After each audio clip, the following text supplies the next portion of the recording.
Rev it up and welcome to Cars Yeah, show number 1668. Today I'm talking to the king of automotive PR and media.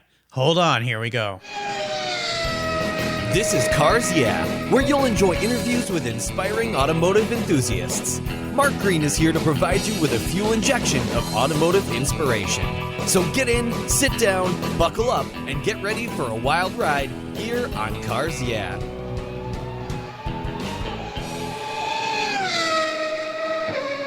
Hello, inspiring automotive enthusiasts, and welcome to Cars Yeah. I'm revved up and very excited to have a guy on the show I've been wanting to have on the show for a long time. He's kind of the king of PR and information when it comes to the automotive sector by the name of Dan Kahn, calling in from Moore Park, California. Dan, welcome to Cars Yeah, my friend. Are you buckled up and ready for a fun ride? I am ready, Mark, and I'm glad to be here. Thank you. All right, we'll have some fun. Now, before I give you a proper introduction, would you share one little thing that maybe most people don't know about you, Dan? I think most people know me as a car guy. What a lot of people don't know is I also love to cook, and I spend most of my free time, if I'm not doing work stuff or with my family, it's usually cooking and perfecting technique. You know, cooking is one of those cool things. The day we're recording your show, my guest is Kelly Graval, known as Risk, and we were talking about him in our pre-show chat. And that's what he said, too. He came originally from the South before he came out West and became a graffiti kid and now a famous graffiti artist, of which you know about. And he said he loves to do Cajun cooking. Is there a kind of cooking that you prefer, or do you kind of like doing anything? I like cooking for the same reason I like working on car projects, because there's a Zen aspect to it where I think so much of our life these days, you don't get to see the results of your work. And that applies to a lot of careers, right? You just work away on a computer all day, or you're in Zoom calls or whatever. And at the end of the day, you don't really have anything tangible to show for it. So for me, I worked on technique first, a lot of French technique, and then everything. I like to barbecue. I like to do pastries. I'm kind of all over the place, because for me, it's about sort of the focusing on sort of the, living in the moment and focusing on just the thing that you're working on at that time. And then you have a result where you can actually feed your family or your friends and make people happy. And there's like a tangible result to it, similar to if you're fixing a blown header gasket on your race car. You can do that when you're done. It's done. And you can feel good about yourself and say, hey, I did that thing, versus right. I pushed a bunch of paperwork around on my desk and I guess that's good. So to me, it's more about the actual sort of getting lost in the moment of the activity than it is about sort of what I'm cooking. Well, and nowadays there are so many great sites. I use my iPad or my phone and I set it up in my kitchen. And there's all these sites that have wonderful recipes, things you might not ever try. I do that quite often, which is fun for me. And it's fun to walk through the process and stop and go, okay, how come mine doesn't look like that? What did I do wrong? And go back and see how you've modified things. Do you have a favorite website that you go to? Yeah, and it's funny. I go through these weird phases where for a while I got completely obsessed with smoking, and I had two different smokers, and I went through this whole thing about the chemical reactions that happen in smoking, and then I got kind of bored with that and moved on to the next thing. And right now, during COVID, I bought a subscription to that masterclass program. Oh yeah, and I am just floored by this thing, because you can sit there with like the chef from the French Laundry, and you can sit there and he'll spend an hour talking about how to sharpen your knives. And my wife is like going out of her mind, going like, this is the most boring, like, why are you watching this guy talk about knives for an hour? But to me, it's the same thing as like tools when you're working on your car. It's if you have the right tools, you'll be better at the job than if you just have a crescent wrench and a screwdriver. So I like sort of getting into the minutia of that stuff, and that has been sort of fun lately. Yeah, definitely. I can see the correlation between cars, working on cars. It's the same with detailing and cleaning cars. I love to do that.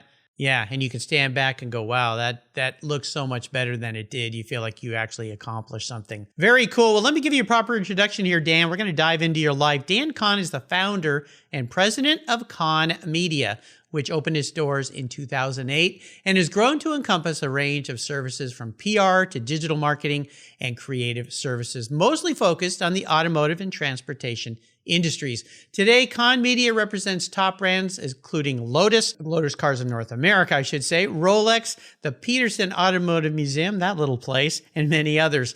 In addition to his work at Kahn Media, Dan is also the sitting SEMA Person of the Year and serves as a SEMA board member. He volunteers on the SEMA Youth Engagement Task Force and is the chairman of both the SEMA Communications Task Force and SEMA Show Committee. And when he's not serving his clients, you can find Dan driving his Cobra or off-roading in the desert and enjoying time with his wife and 3 kids, and no doubt cooking something for them and all of his friends. We'll be back in just a minute to talk more with Dan, but first a word from these valued sponsors that make this show possible.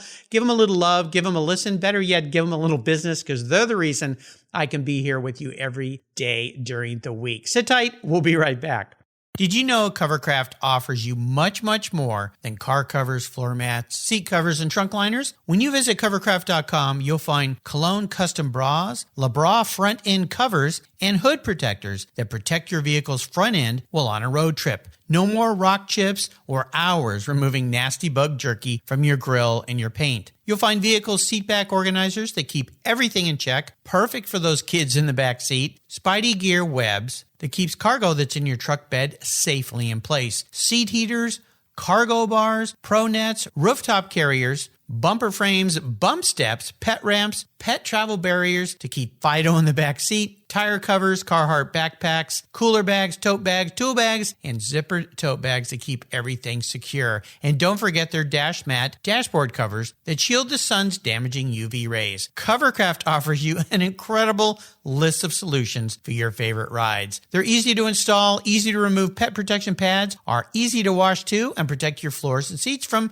Fido's damaging claws and messy fur and air. And here's something special from me here at Cars Yeah. If you use the code YEAH120 at checkout at covercraft.com, they'll give you 10% off on me. Covercraft.com. Go there and use the code YEAH120 at checkout for that 10% discount. Covercraft, they've got you covered.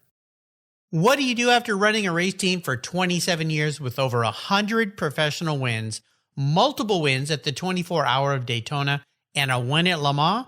Well, if you're Kevin Buckler, a racer and the racing group's team owner, you create Adobe Road Winery. Located in Petaluma, California, he and his team have created a winning combination with the Racing Series, 4 ultra-premium red wine blends that are in a class of their own. Like racing, these wines comprise of art, precision, engineering, science, and a whole lot of fun. You can choose from 4 blends titled Redline, Apex, Shift, and the 24. Today I'm going to tell you about Redline. It's a rich and complex blend delivering a taste of ripe blackberries, black cherry licorice, and a hint of toasty oak. An added very cool option is that this features the world's first interactive wine label. That's right. When you pour the wine, the 3-dimensional tachometer actually hits the red line. It's incredible. The Racing Series is a killer gift for the automotive enthusiast in your life, and I've got a deal for you. If you use the code CARSYEAH, all one word in all caps, when you go to checkout, you'll get $10 off any purchase of wines from the Racing Series. The wine ships promptly and arrives quickly right at your door. Use the code CARSYEAH at checkout for $10 off of your purchase today. There's always a seat at the table for excellence with the Racing Series. Go to adoberoadwines.com and use the code CARSYEAH to save $10 today. Cheers! All right, Dan, we're back. And as we dive into your life, I want you to start with a success quote or a mantra, some kind of saying that's been important in your life. I like to say it's a great way to get the tires turning here on Cars Yeah. So, Dan, I know you love to drive. Grab the wheel. You know, it's funny. I wish I had something a little more high-minded, but the thing that I sort of circle back to, in my whole senior leadership team, we all sort of use as a mantra, we stole from, I think, Full Metal Jacket, the movie. It's OTSS, Only the Strong Survive. And, you know, the one sort of consistent thread over the last 13 years that we've been in business is we just outwork everybody else. And I know that, like, you know, I wish I had some sort of Tony Robbins-esque kind of inspirational quote, but for us, it's just always been the same thing. It's just you got to work harder than the next guy. Get up earlier, stay later, put in more time, put in more energy, put in more effort, and that will ensure success. I'll tell you something, and I've noticed that I've worked with many people on your team, and they're incredible. Last night, Sunday evening, when most people are in front of a TV set or with family, Noah, one of your colleagues who put us together, sent me an email, and I'm always in front of my computer or in front of my phone, and I answered. And this morning, I think it was before 6 a.m., and I'm usually up at 5:30, he sent me another email, and I'm like, this guy never sleeps. Yeah. You're right. My dad, who came from Texas, he was a farming kid, came out west to become an architect, but he always told me, he said, Mark, if you're not the smartest guy in the room, not sure if what he was telling me with that message, but he said, you can always outwork everyone. Right. And so I always took that to light. I always pretended wherever I worked that I was the owner. I was the first guy in the building. I was the last guy to turn the lights out. Came in on the weekends, just work. And that's what got me ahead in every aspect, not only with my clients, but with my bosses and with my coworkers too. They notice that stuff. Like, man, do you ever go home? So it's a great way to lead. Well, I want to talk about Kahn Media, and let's get the 800-pound gorilla out of the way first, this COVID thing that we've all had to deal with today. I've noticed that you've done some very different and unique things this year to pivot and adjust for this, and I wanted you to talk about that a little bit. First and foremost, you and your family and your colleagues, are they healthy? Everyone okay? Everyone's healthy. Thank you for asking. Yeah, great. Awesome. So how have you dealt with this monstrosity that we've been having to deal with? Well, it's interesting. I like to joke that, I was a journalism major. I started my career in automotive media. I never planned on running my own business. So I don't have that sort of MBA background a lot of people have. So for me, I feel like I've always had to just keep, like, my other kind of mantra is just don't ever make the same mistake twice, because I make mistakes constantly. Just don't repeat it and you'll be okay. Yep. And when this thing happened, we survived. We actually launched the company in 2008 in the middle of the Great Recession. Yeah. And everyone kind of, including like my parents and everybody, was like, what is wrong with you? You're leaving a good, solid paying job to start a company in the middle of the Great Recession. And that's a terrible idea. Well, it actually, at the time, worked to our benefit because we were lean and nimble and small, and we were able to kind of outmaneuver everybody else. And that was actually a great launch pad for the business. So when this thing, and it's kind of funny because we had a meeting with the Lotus comms team who flew over from Hethel in England to have kind of a roadmap meeting for the 2020 calendar year with us in Santa Monica in February. And it was right when kind of COVID was still called like the coronavirus, and it was mostly confined to mostly in China. And they flew over here, and we were kind of talking about it in these sort of terms of, oh, well, there's this thing happening in China. Luckily, it's not affecting us. And that was like 2 weeks before it kind of went global and things sort of went crazy. And so even as late February, I still had kind of blinders on. And then for me, the tipping point was that day, I think it was the 12th or 13th of March, when Gavin Newsom, our governor here in California, basically had that press conference and said, okay, I'm issuing a statewide order that everybody's got to work from home and we're going to shelter in place, and all the non-essential businesses need to pivot to remote. And sort of a light bulb went off, and I realized this is a sort of make or break moment where, I employed at the time 24 people, and, we're working with a couple dozen different brands. And at that point, up until this year, we have had just astronomical growth. We've been on the Inc. 5000 fastest growing companies in America list 3 years in a row. We've had just huge growth, which is good and bad. I mean, it's good from a business perspective, but it's, as growth is expensive and growth is hard. So it's been this sort of constant challenge. And a lot of that growth came from event promotion, where we come in and help a lot of the bigger concours and automotive events all over the country are our clients. And I went, oh my God, because they were saying at the time, if you remember, like 3 weeks to flatten the curve. And I'm going, this is not going to be 3 weeks. Yeah, right. This is going to be way more than 3 weeks.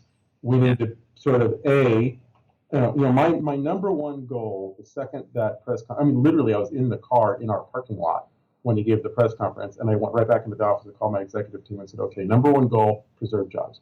How do we keep our employees paid and on the payroll? Number two goal is we got to save our clients. We have to do whatever it takes to make sure our clients get through this.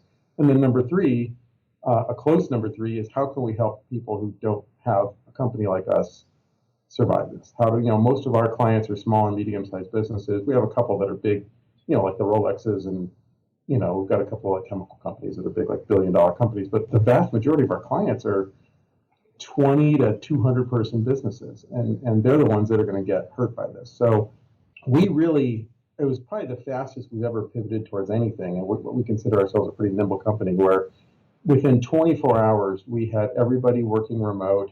We already were using things like Slack and Zoom and all that, but we got everybody who didn't have a laptop. We had SOPs issued, and we had conferenced in with every client, and we really leaned into this thing and said, okay, as the leader of the team, I usually am more on the strategy side. I don't usually get down into the weeds.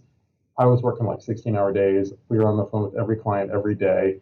And the first thing we did that was really effective is, we have had for a couple of years now a digital marketing team. So we do PR, and that's sort of an evolving landscape, and we can talk about that. And we have our creative team. We also have what we call our DM team, or digital marketing. That's the sort of non-organic digital. So everything from search engine marketing to, paid social, all the kind of influencer stuff. We have our own network of Instagram pages that are all automotive enthusiast based, for sort of sharing client content that reaches about 1.5 million people. And we said, okay, we can use all these tools that we've built for other purposes to drive sales and direct to consumer business for our clients. So how do we do that? And so the first thing we started doing was working on that. So some of our clients were already selling direct to consumer. Some sold through kind of multi-step distribution where they have parts in, retail stores or whatever, Amazon, Summit Racing. But the ones that could sell direct to consumer, we realized, okay, if everyone's locked in their house, and I'm a car guy, you're a car guy, I am not going to suddenly become really interested in backgammon. If I'm locked in my house, after a certain amount of time, I'm just going to start buying car parts, and I'm going to go out in the garage because that's what I do. I'm not really a football guy. I'm not really a video game guy. I'm a car guy. And so we recognized if we can sort of help these companies execute that direct-to-consumer sales push, it'll help them survive because, it's something that they can control, and the margins are pretty good, and it'll allow them to survive this however long, if it's 6 months or 2 years or whatever it is. And in doing so, that worked really well. We had clients that didn't sell direct-to-consumer. So then we helped them figure that out. And as we sort of figured all this stuff out very, very quickly, within a couple of weeks, we realized, oh, well, there's all this information we have that not a lot of other people have. And then we started doing a weekly newsletter, and we did that every week for 6 months. Now we've dialed it back a little bit to every other week just because it got kind of intense. But how-to articles, video panels, interviews on Zoom, basically we put up on YouTube. Everything was basically B2B content so that theoretically you could take all the stuff that we published between the videos and the articles and what we call KM 101s, which are sort of like, here's the basics of, for example, like how SEO works, or here's the basics of how, how to work with an influencer, how to work with podcasts was one we did. And you could theoretically put all this together and you would essentially have a free handbook for a small business owner on how to sort of market and sell your services without ever having to hire an agency. So in a weird way, we were kind of working against our own best interest, but with sort of the idea that let's just put all this stuff out there and help people, and hopefully sort of the universe will sort of reward us down the road. One of the things you said at the beginning that was the big golden nugget in my mind here is it's one thing to identify a problem.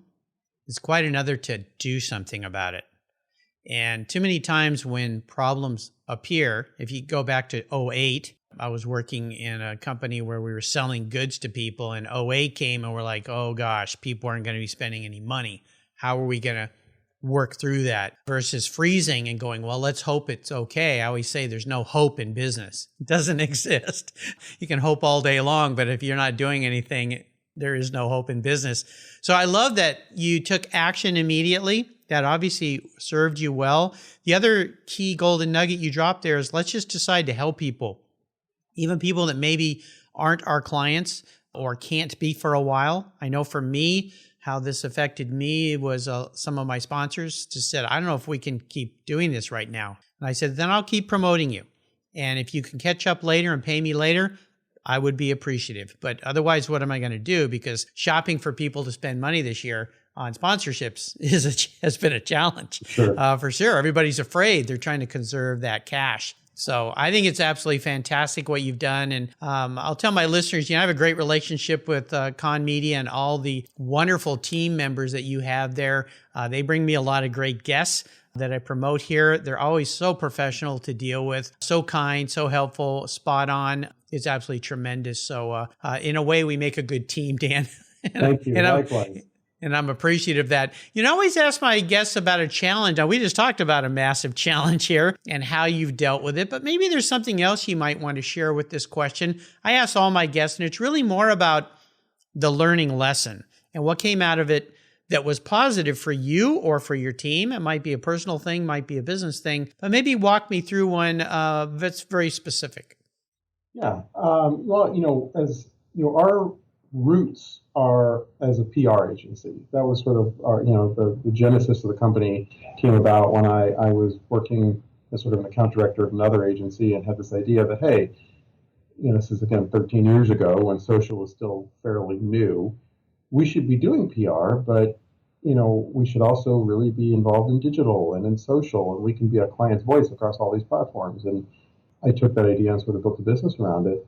And what I sort of predicted at the time, I'm going to be honest, I didn't think it would happen this quickly, was I had, worked for the old Peterson Publishing when Mr. Peterson still owned it. And I remember when he decided to sell it, and I understood his reasons for doing that, but he sold it to basically a private equity group who sort of built up the profit margins and flipped it, and then it flipped again. And it, as I think a lot of your listeners probably know, has flipped so many times now that business essentially doesn't exist anymore. I think, Motor Trend and Hot Rod and Four-Wheel and Off-Road are about the only titles left. They killed 19 of them this past January.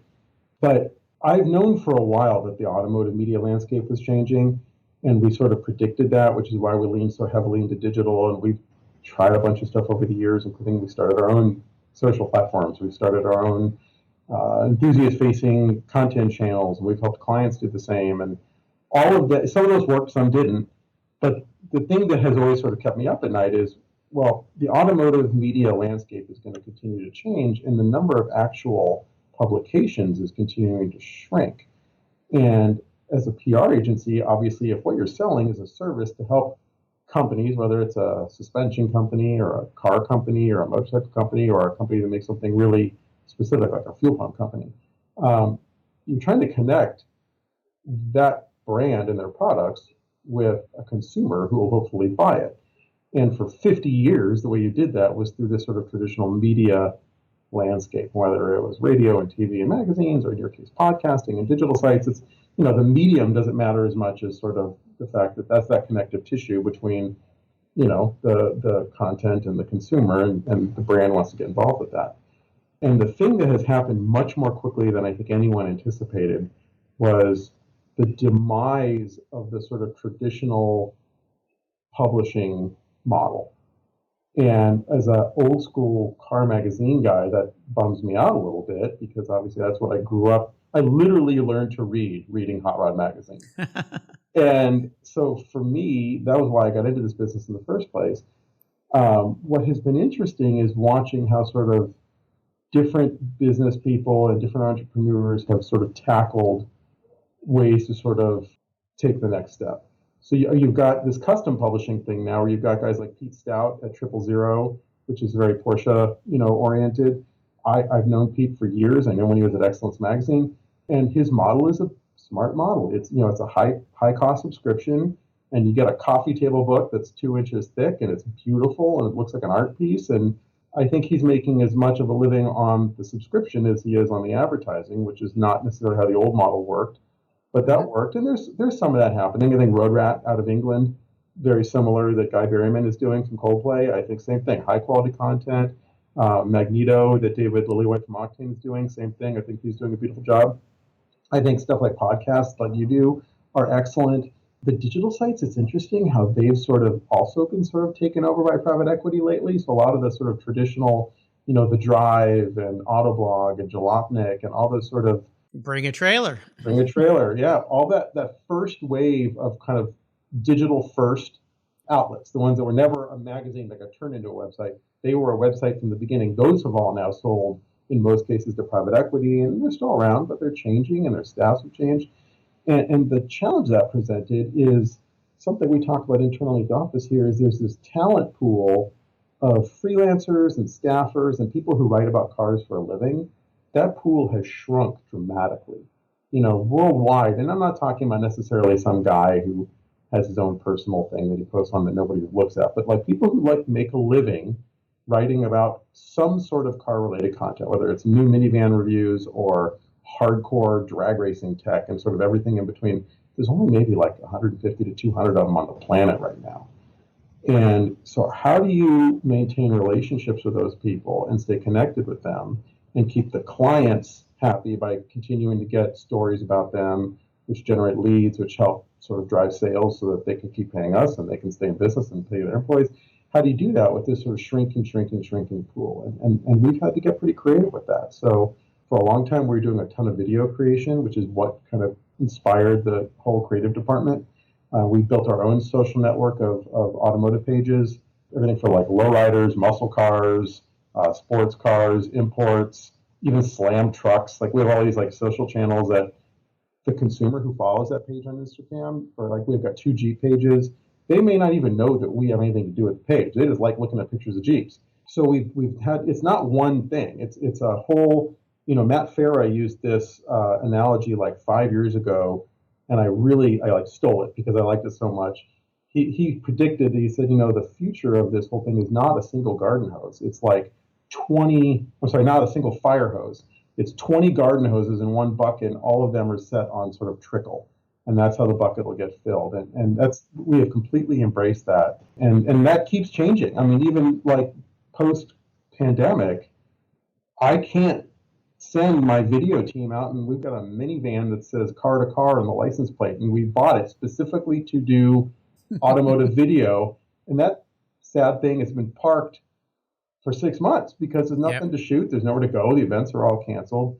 Yep. And so what we've had to do is we're doing something right now called Buzz Videos, where we'll have, for example, like Ring Brothers is a client, and we'll get a photo set of some new Ring Brothers build.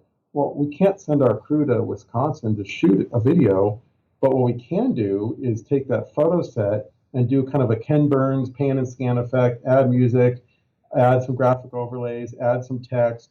One of our video guys is a super, ingenious guy, and he taught himself how to do digital animation. So it'll have some animation in it, and we can essentially just take a bunch of photos and turn it into a pretty engaging little 2-minute video, put that on social, and it gets the same amount of engagement as something we would have gone out with a crew and shot. Right.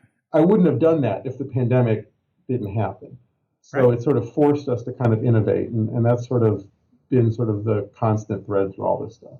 Now, that's the master thing about what has happened is people have learned how to pivot and just do something different. You mentioned magazines. I used to get 40 magazine subscriptions. I think I'm down to 5. Yep. Magneto's one sitting here. Pete's magazine, Sports Car Market is probably the only magazine I still get that's kind of like a real magazine. And I think it's Porsche Panorama and Roundel because I'm a Porsche BMW guy. I'm a member of the club, so I get those publications. And that's kind of it, because everything else that I used to get, by the time I got it, I noticed I'm not reading it anymore because I've already seen it all on social. And now there's all these creative things people like you and your team are doing that are more interesting. And I'll tell you, even my next door neighbor, I'm a what I call a little bit of an older guy, more mature guy, been around, kind of as my daughter calls me, a boomer.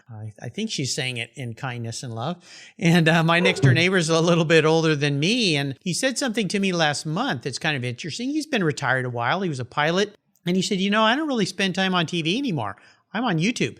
Because now we can seek out those things that he wants to see when he wants to see them. They're fun, enjoyable. When I get on the treadmill every day, that's how I spend my time, is I just connect YouTube to my TV and I can flip around and find interesting YouTube channels, sometimes even on cooking, while you're trying to lose calories, you're trying to figure out how to add calories, because it's just more interesting and fun. And it's on your own time. So, well, congratulations to you and what you guys have done. The innovativeness that this pandemic has brought to the human condition around the world has been pretty fantastic. You mentioned Magneto. I actually had David on the show not too long ago. His cohort, Jeff Love, is going to be on the show. Actually, I'm recording a show with him this week that I'm recording with you. So we'll get him on the show as well. Let's take a short break and thank our sponsors. We come back. I want to dive into your personal passion for cars a little bit here because I know you're a car guy. So sit tight, keep the seatbelt on. We'll be right back.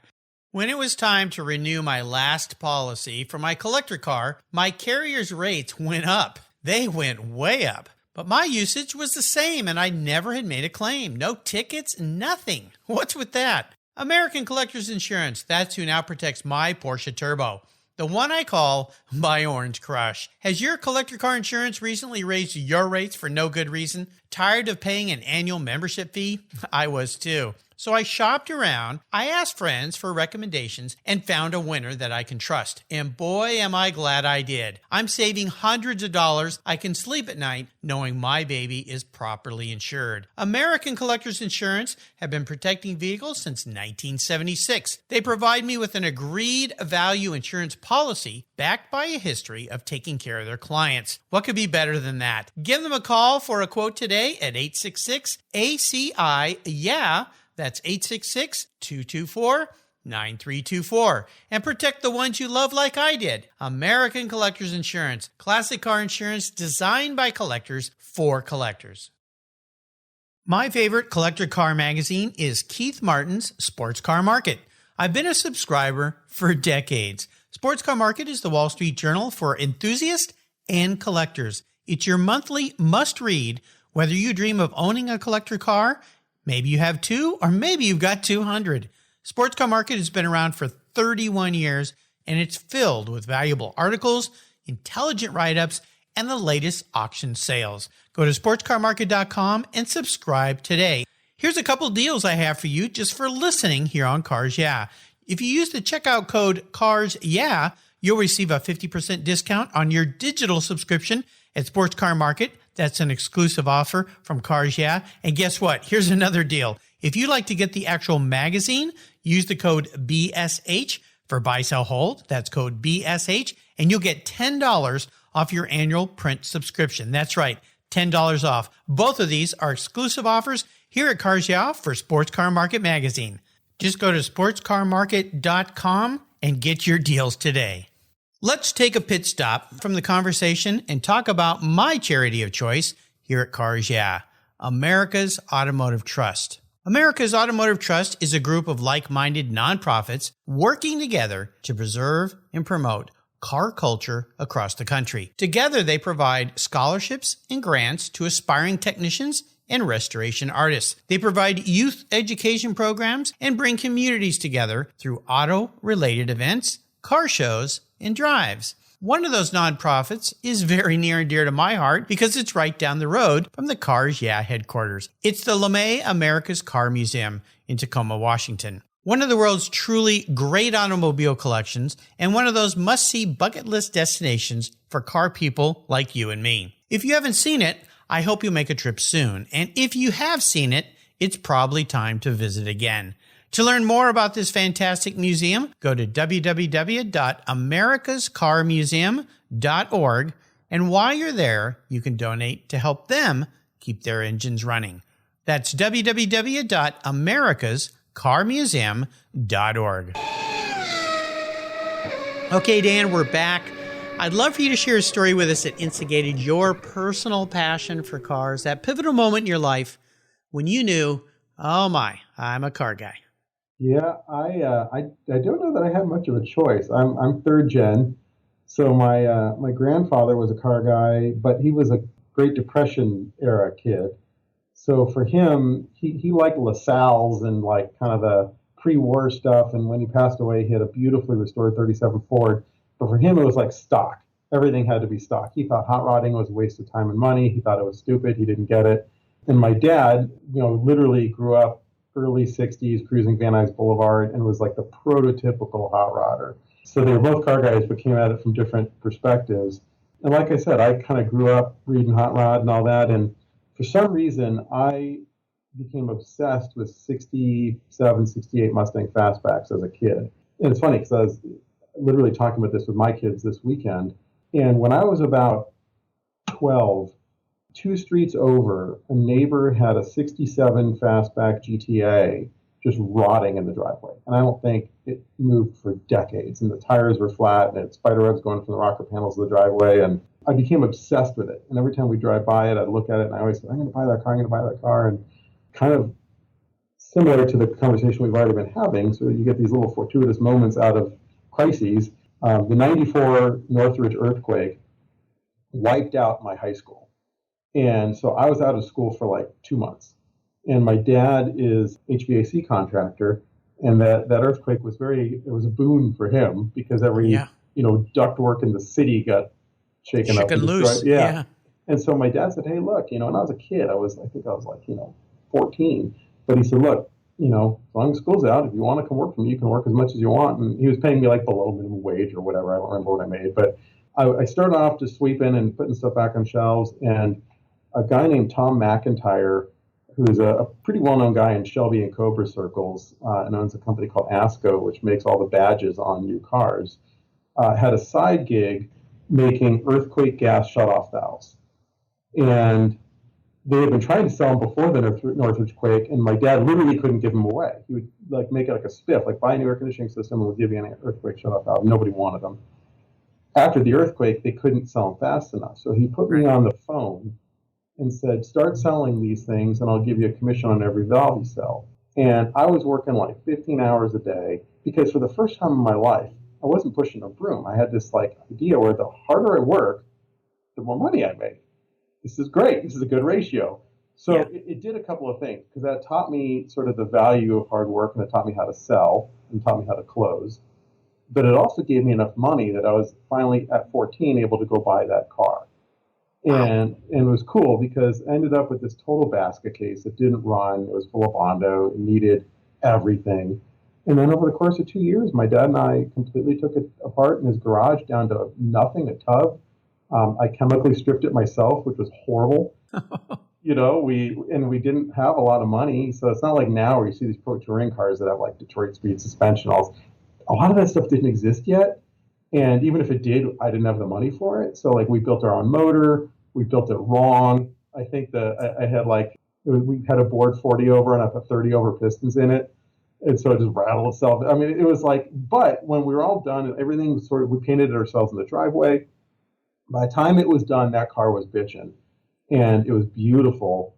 And it did something sort of interesting because I figured out I really wanted to have my car in a magazine. To me, that was like the climbing to the top of Mount Everest. And I taught myself how to shoot. I taught myself how to write. And at 16, I got it on the cover of Hot Rod, the cover of Carcraft, and the cover of Mustang and Fords in the same year. Whoa. And I don't know that that's ever happened from a non-pro built car even since. And I didn't understand that at the time. But that not only did that car make me a car guy, it also made me a PR guy. Yeah. A great training. I mean, awesome. Yeah. Brilliant what your dad did too, to teach you that. I mean, he carried those skill sets and that mindset, most importantly, forward.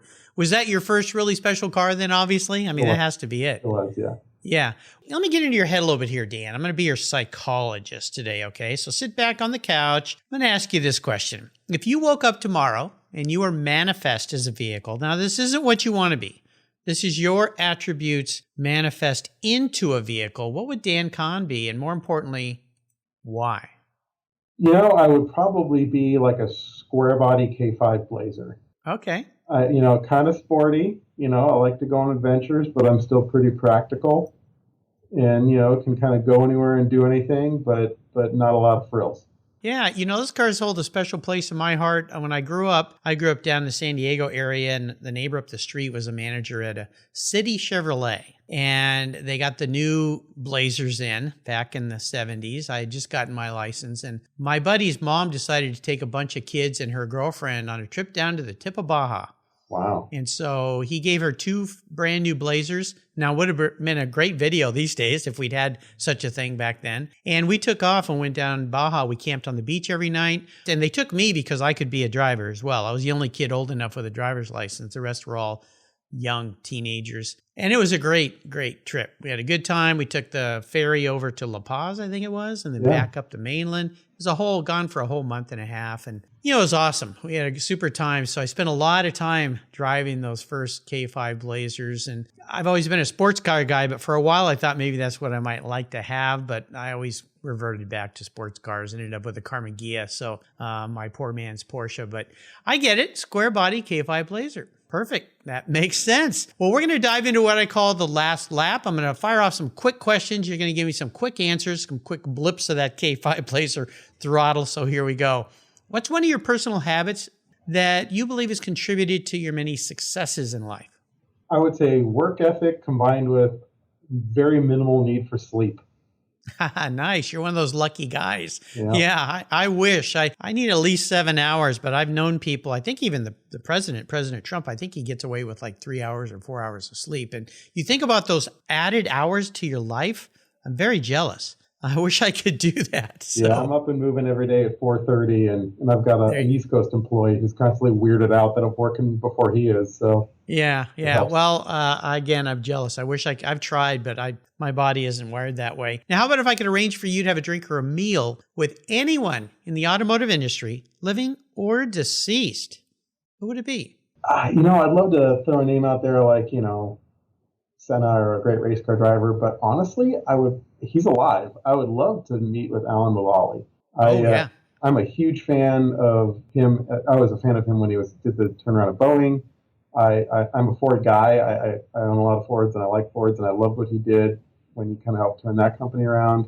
There's a great book called American Icon that's about his sort of management style. So I would love to just pick his brain. Yeah, he's an amazing person. I mean, just incredible. And everyone I've ever talked to who worked with him, around him, under him, have nothing but nice things to say about that guy. So yeah, a genius for sure. How about the best automotive advice someone else has ever offered you? What was it? Best automotive advice.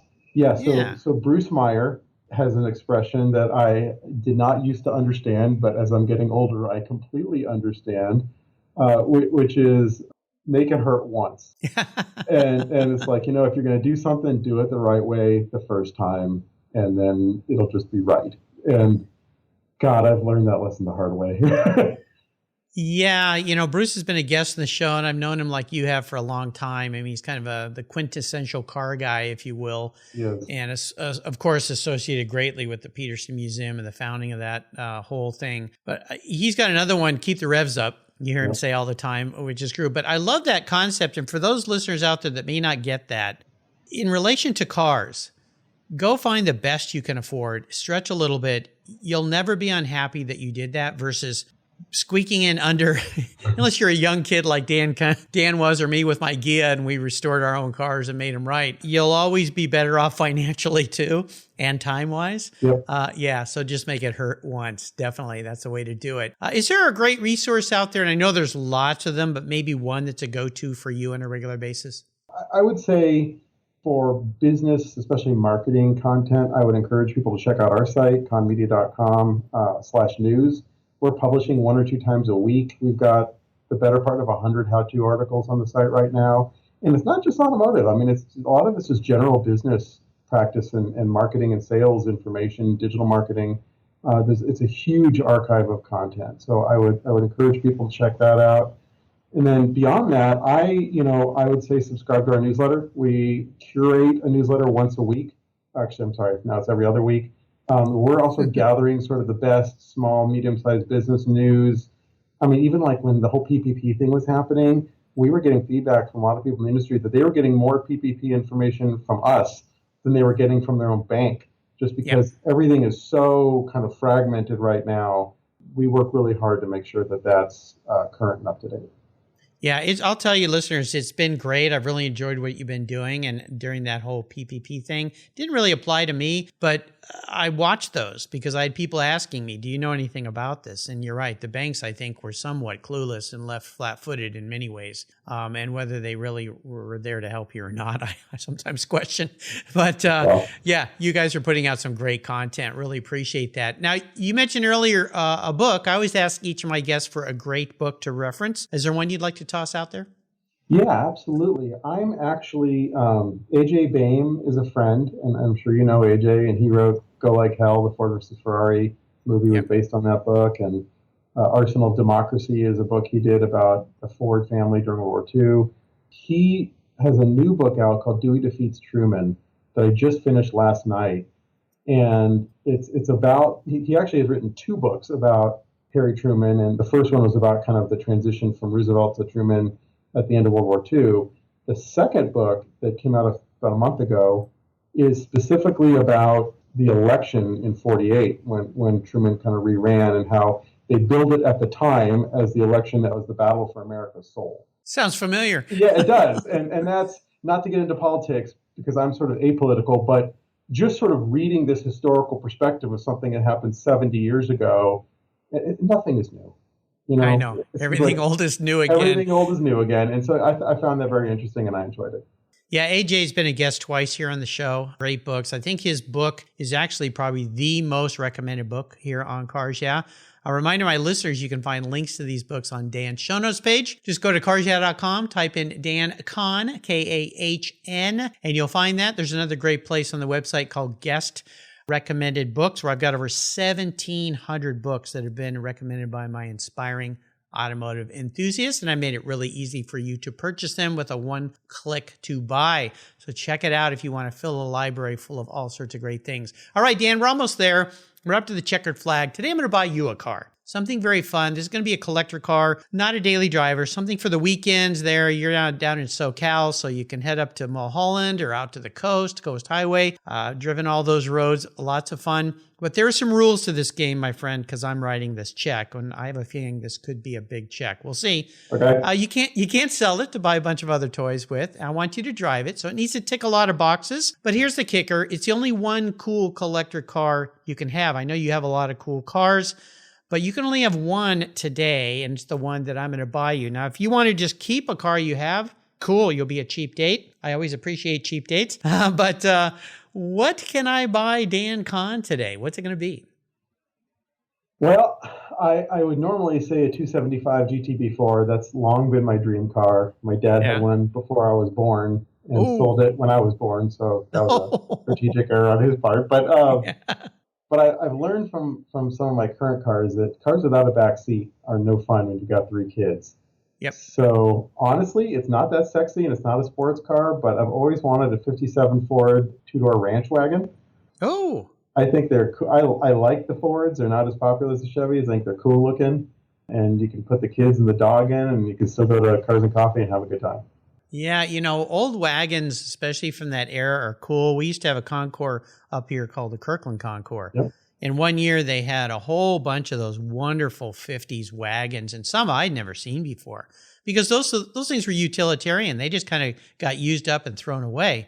So the fact that people restored them and kept them around, the beautiful wood, the hardware, yeah. And I love the way you answered that too. Something the whole family can go in. I've heard that from many guests, and it adds to the importance of your character, Dan. So I'll get to work, see if I can find you one of those. Is there a color preference you'd like?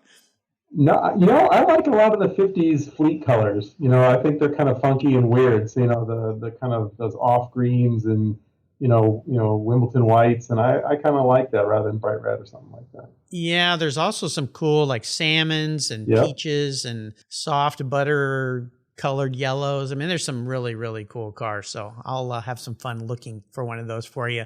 Dan, you've taken me on a fun ride. I knew this would be great. I want to thank you for joining me today and for sharing your amazing journey as it continues. Before I let you go, though, could you offer us one little parting piece of wisdom or guidance before you rip off down the Coast Highway with the family in the back saying, "Are we there yet, Dad?" in that 57 Ford Ranch wagon? Yeah, I would say in business and life, burn no bridges. Treat everybody like family and you'll have a long, prosperous journey. Especially in the automotive world, because this is a small world. I just keep running into people who know people, and it's just everybody is friends. So yeah, treat everybody with respect. Even those who maybe don't treat you so nice, just smile and nod your head. That's all you can do sometimes. What's the best way for people to keep up with you and your amazing company at Kahn Media? Well, thank you, Mark.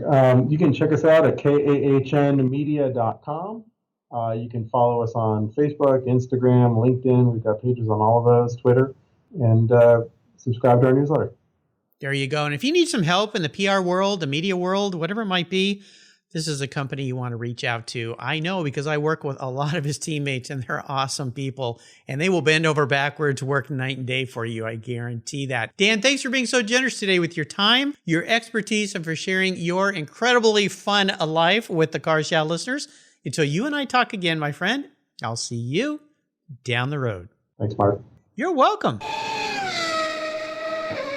If you're listening to Cars Yeah, you've probably spent some time working on your favorite ride. But how confident are you working on your finances? You may be able to rebuild a fuel injection system, but can you decipher the details of a mutual fund? If you're like me, investments, insurance, annuities, budgeting, and other financial concepts may seem a bit daunting, but what if I told you there's a book that describes these subjects and more in an easy-to-read and a very humorous way? My friend Chris Kimball, CFP, a longtime sponsor and past guest here on Cars Yeah, has written that book, and it's titled The Saga of Ike and Penny, a couple's humorous journey through the confusing world of finance. It's a fun look at things you need to know, everything from investing to effective ways to get rid of credit card debt, and it's probably the only book on finance with a VMAX on the front cover and a classic Mini Cooper on the back. The book's available at Amazon for just $10, and this book will dramatically improve the direction of your financial future. I gave copies to each of my children. All securities are through Money Concepts Capital Corp. Christopher Kimball Financial Services is not affiliated with Money Concepts Capital Corp. Get your copy, The Saga of Ike and Penny, today.